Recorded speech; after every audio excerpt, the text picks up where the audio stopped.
It won't matter how many times you wipe it if you wipe it light enough. We used to wipe some of them until they were white in the plate tone because it was color print and double plate tone would be kind of muddy. And so you could keep wiping until you got all this kind of gone without taking any out of your lines as long as it's this kind of light across the surface type of wiping. Then it just gets a little lighter, but still it's in your lines. I want you to examine and finish it. And then what we need to do is clean the edge. Pass it to Melissa too, because she was asking like, when should you stop? It should still look rainbow colory. You won't get it dirty. We can always flip it back and like clean the bottom some more. Then try to get everything thrown away so you're ready for the next thing. You can see how I needed a lot of paper underneath when I got started. Now, that looks pretty good. I didn't work it up perfect. I tend to overdo it. What do you call that? What's that? Yeah, compulsively like doing it. Maybe it's satisfying in a weird way. So like, because I've lost my concentration and then while I'm waiting for it, I'm just wiping more, but then I'm looking also. A final inspection is all that's really necessary. One thing I also would say, if you really messed up an area like it was way brighter and the whole corner was brighter, like when I told you flipping it upside down and all of a sudden it was bright, like overwiped, you can really easily just get the ink really thin and you can tap the plate tone amount back in to an area that you overwiped and then just a few strokes and you brought the plate tone back to normal again. So if you did make a little mistake and overwipe one little spot, you can tap that back in. You're just going to be cleaning your sides. One thing that I didn't like bring out any like areas forward, like here. Let's try to get something where it's standing out a little bit by being wiped more. Same technique, but like my finger is my whole hand going across it. And one thing you might not notice is like I'm doing it a lot of times. Like 4 times wouldn't be enough. It's more like 50 times, but really light. To slowly get a little more tone off that one spot. So it actually show up in your final print. And you start to see the difference there too, see? Where it's like a new level. So even if there was a difference between where I did that middle flower more, it barely shows. So if you did that by accident, it wouldn't ruin your print. Now this is all okay. Come right in close here. Nice little plate. It's all a little painting. All the colors have been put exactly where they want. The term à la poupe comes from using these little like, you know how we have those little like pieces of cloth with a little something inside them? There's a red one over there. Can you get it? Because those are called daubers, and they used to use daubers to put ink in. Because if you kept them in jars and the ink never dried, you wouldn't have to use these cards. You'd use these little daubers, tiny ones and stuff, and you'd push the ink in with these cloth-like things that have cotton inside them. So they're cloth with cotton, and they're called a dauber. Doesn't have to be a good one. Isn't there a red one over there or something? I saw one maybe on the acid right there. But it looks like putting a little cotton ball inside here. Is there cotton balls in there now? Yeah, maybe not. I'll just pretend though. Looks like that.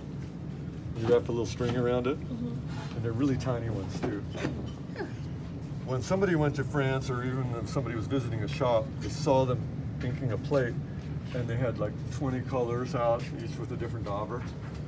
And they said, yeah, this was used for something, but it's a little dauber. But if this was used for red ink, it would look like that.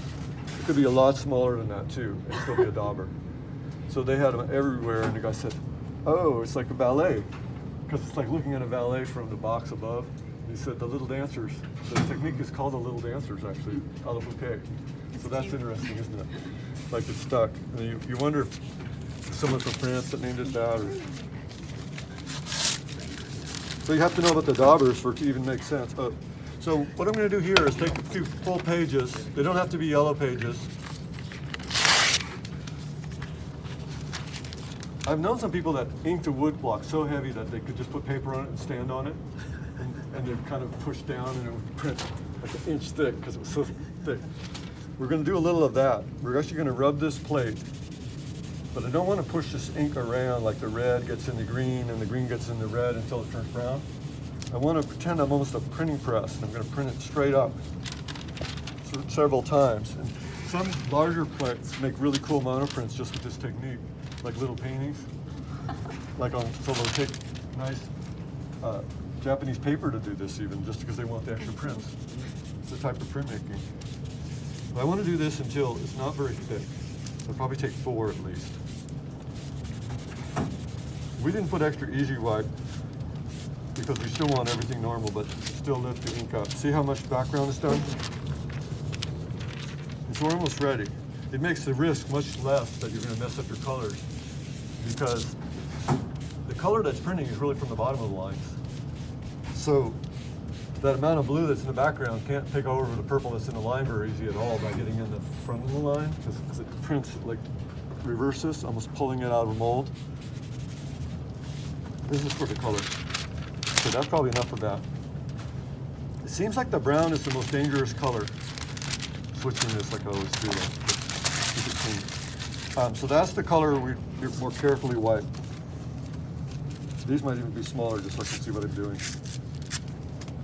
And I think it should go in. It doesn't hurt at all if blue gets in that brown. It's not going to even affect it. But if brown gets in the blue, it's going to be a problem. Still thinking about what size it should be. Still holding it with a piece of paper so I don't keep my hands clean. I can wipe, but I see how I have to watch for that. I don't want to just push that down on the blue.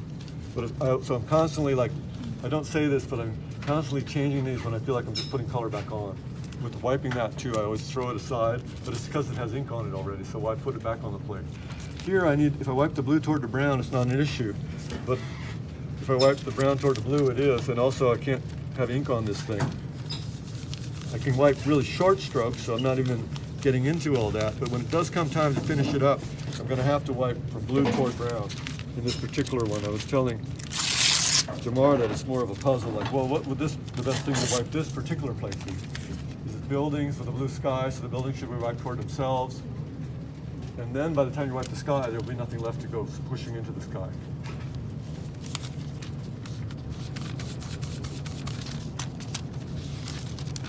This one clean,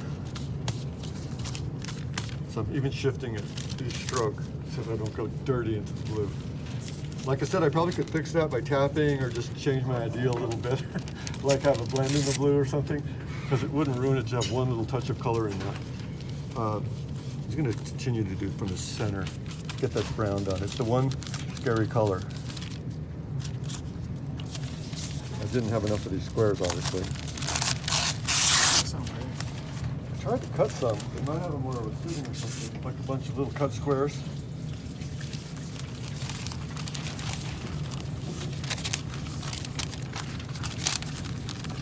And these little short strokes, they're still, just pretend it's the same thing that's happening when you do a broader stroke, but it's got to just be moving in one direction, some direction.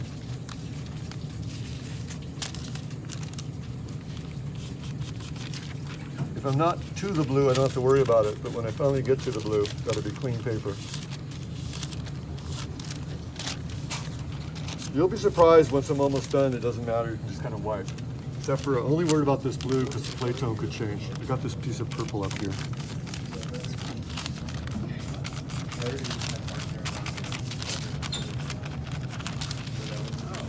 Oddly, some people wipe one color at a time. They don't put the color in like blue and wipe only the blue. Then they put the red in and wipe only the red. Art Berger doesn't do it that way, and he does a really good job. But it would take a lot longer, but it's a little safer. Like if you wipe the color. Except for I wouldn't do the background first. I'd never be saving it in the end. I'm better off with a lot of blue that could actually still push around and make the sky blue. For that, like that little purple there. I could take some blue from somewhere else when I'm finishing up my wiping. Hopefully don't have too light of colors. I forget this is a simple line in the chip. It'll be awesome. Even that dark paper is going to help it a little bit. I'm picking it up sooner because I definitely don't want to overdo anything.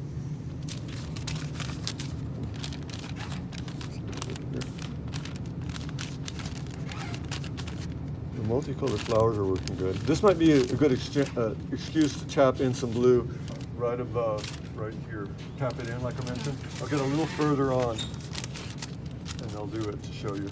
I'll use a different finger than I used to show you before with that black on that finger. I even have to just remember to keep a clean piece of paper. If I take the brown and go straight toward it, barely anything can happen anymore, even for that small amount of plate tone. I might want to be purposely leaving it like darker along the shoulders and things like that, like selective wiping, I mean. Like instead of wiping it the way it's just normal, you could leave a little bit because the shoulders look better with heavier right where the shoulders are and stuff. Heavier plate tone. We wiped the chin a little bit more last time. Yeah, we'll try to tap some in. Is this the blue we used? Yeah. I'll redo, give me one more chance to do the sky. Like I mentioned, the lines are really deep and the color of purple's still in them. Give it a fresh chance to kind of take over, and then I'll pull it toward the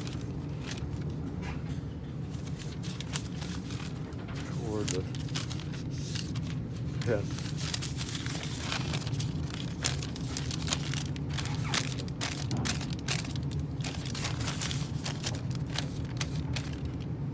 I bet if you just put every color in the background, it'll look good. You'll see that plate tone will be bluish. I don't know what it'll do with that yellow paper. Probably interesting, like aqua blue. All right, so we'll clean the edge. You go ahead and do it. You can also examine it because I think it's perfectly safe to do any more wiping if you say, I want to do this, or I think it looks blotchy in this one flower. Just take your finger and tap the flower or whatever. You just look at this to see how that's going. Like, is it clean? You know what I mean? It gives you good feedback on you're totally done or not. If it's real subtle, that's going to be great. It's going to be fine.